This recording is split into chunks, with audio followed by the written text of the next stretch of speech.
नमस्कार दोस्तों, मैं आपका दोस्त दीपक। दोस्तों, मैं आज बात करूंगा कि हमको रियल एस्टेट इंडस्ट्री में ही इन्वेस्टमेंट क्यों करना चाहिए। दोस्तों, जो ये रियल एस्टेट इंडस्ट्री है ना, ये बहुत बड़ी इंडस्ट्री है। जैसे मनुष्य की मूलभूत आवश्यकताएं होती हैं, नीड्स होती हैं, रोटी, कपड़ा और मकान। तो अगर रोटी की बात करें तो रोटी भी अपन कहाँ कहाँ रोटी बनेगी। रोटी की तो कोई मैन्युफैक्चर होती नहीं है। रोटी के लिए गेहूँ पैदा करना पड़ेगा। गेहूँ पैदा होगा कहाँ पे? एग्रीकल्चर लैंड में। तो कहीं ना कहीं रोटी का भी जो संबंध है कहीं ना कहीं रियल एस्टेट से है। अब बात करते हैं कपड़े की। तो जो कपड़ा है, जो हम कपड़ा पहने हुए हैं, ये आपको दिख रहा है शर्ट, ये हमारा मारून कलर का।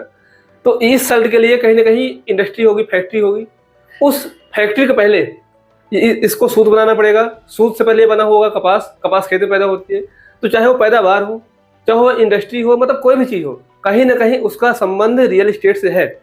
अब मैं बात करूंगा रियल एस्टेट इंडस्ट्री जो है, इसमें ही हमको इन्वेस्टमेंट क्यों करना चाहिए। देखिए, रियल एस्टेट इंडस्ट्री जो है वो अपने इंडिया की बात करें तो इंडिया में रियल एस्टेट इंडस्ट्री ग्रोथ इतना है कि 13% कंट्रीब्यूशन इसका जीडीपी में, मतलब रियल एस्टेट इंडस्ट्री 13% का कंट्रीब्यूशन का जीडीपी में।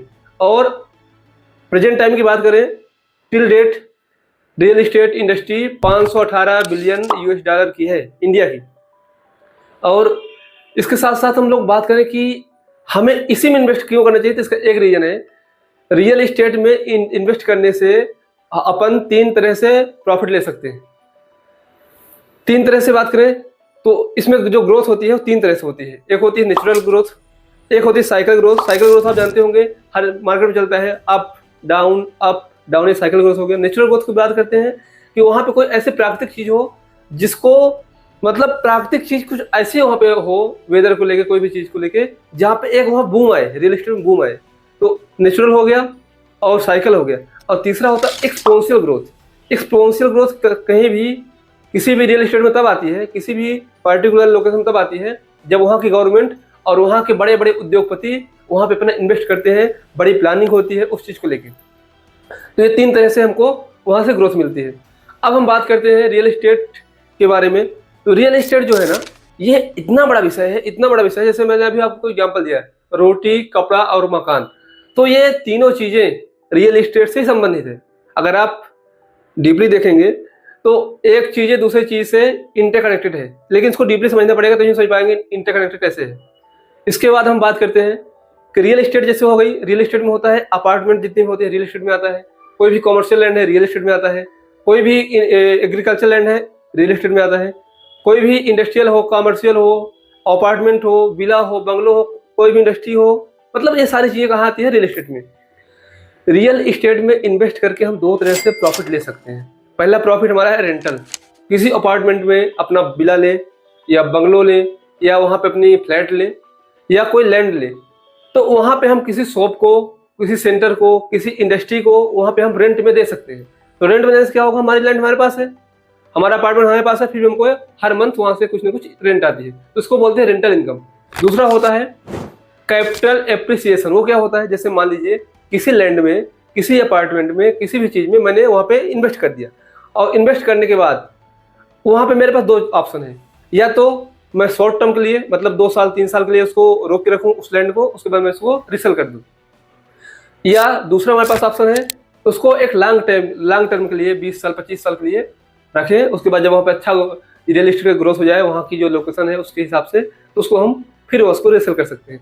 तो ऐसे चीज़ों को, जिस लैंड को हम ले लिए बाद में बेच देते हैं, शॉर्ट टर्म या लॉन्ग टर्म, तो ऐसे जो हमारी बेनिफिट होता है इसको बोलते हैं कैपिटल एप्रिसिएशन। अब हम बात करेंगे कि रियल एस्टेट में किस तरह से कह सकते हैं। आप लोग जानते हैं कि कुछ ऐसी चीज़ें होती हैं जो फ्यूचर डिमांडेबल होती हैं। जैसे मान लीजिए मैं अगर बात करूं अदर इंडस्ट्री की, जैसे मेडिसिन हो गया, एजुकेशन हो गया, तो ये ऐसी चीज़ें हैं जिनका फ्यूचर में डिमांड होगी ही होगी।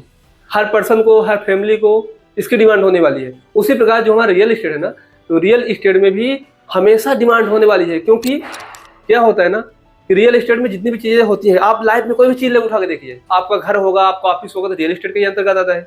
इंडस्ट्री होगी जहाँ पे मैन्युफैक्चर होते होंगे, वो भी रियल एस्टेट में आता है। लैंड है, एग्रीकल्चर आता है। मतलब नेचुरल या मैन्युफैक्चरल या कह सकते हैं जितनी भी चीज़ें हैं वो सारी किससे संबंधित है? रियल एस्टेट से।